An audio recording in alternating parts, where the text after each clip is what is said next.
আসসালামু আলাইকুম। Galaxy English পয়েন্টের পক্ষ থেকে আপনাদেরকে জানাই সকলকে অভিনন্দন। আজ আমরা দুটি ছোট্ট টপিক জানতে চাচ্ছি। একটি হচ্ছে ট্রানজিটিভ ভার্ব, অন্যটি হচ্ছে ইনট্রানজিটিভ ভার্ব। দুটাই অত্যন্ত সহজ এবং সহজ সংজ্ঞায়িত করলে আরো সহজ হয়ে যায়। যেমন এক নম্বরেই রয়েছে ট্রানজিটিভ ভার্ব, অর্থাৎ যে ভার্বের অবজেক্ট থাকে তাকে ট্রানজিটিভ ভার্ব বলে।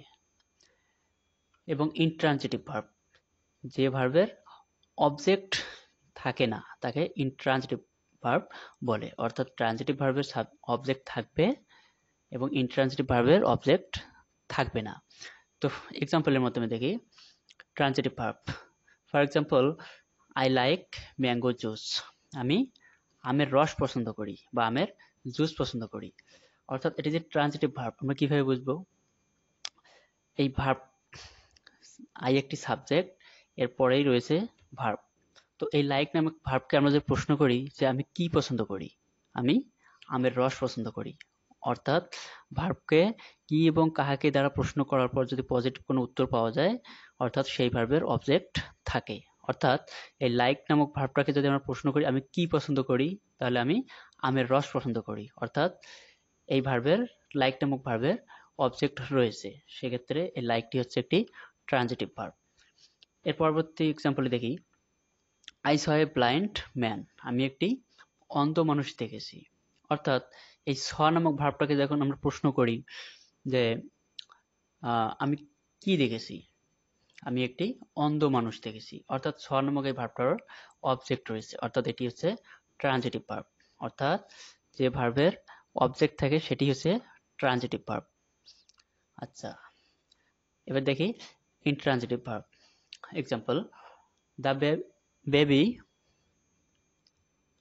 Sorry the baby smiles. শিশুটি হাসছে। অর্থাৎ এই ভার্ব, এই দ্য বেবি, এটি পুরোটাই সাবজেক্ট। দ্য বেবি একটি সাবজেক্ট, অর্থাৎ তারপরেই রয়েছে ভার্ব, কিন্তু এর কোনো অবজেক্ট নাই। অর্থাৎ যে ভার্বের কোনো অবজেক্টই থাকে না সেটি হচ্ছে ইনট্রানজিটিভ ভার্ব। এরপর আসেন এক্সাম্পল, আই গো হোম। আমি বাড়িতে যাই।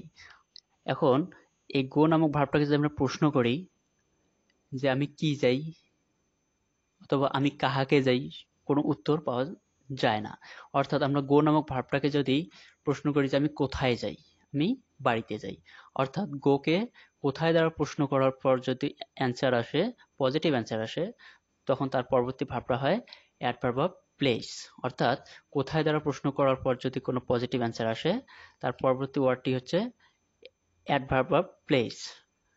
সো এখানে এটি হচ্ছে ইনট্রানজিটিভ ভার্ব, কারণ এই ভার্বের অবজেক্ট নাই।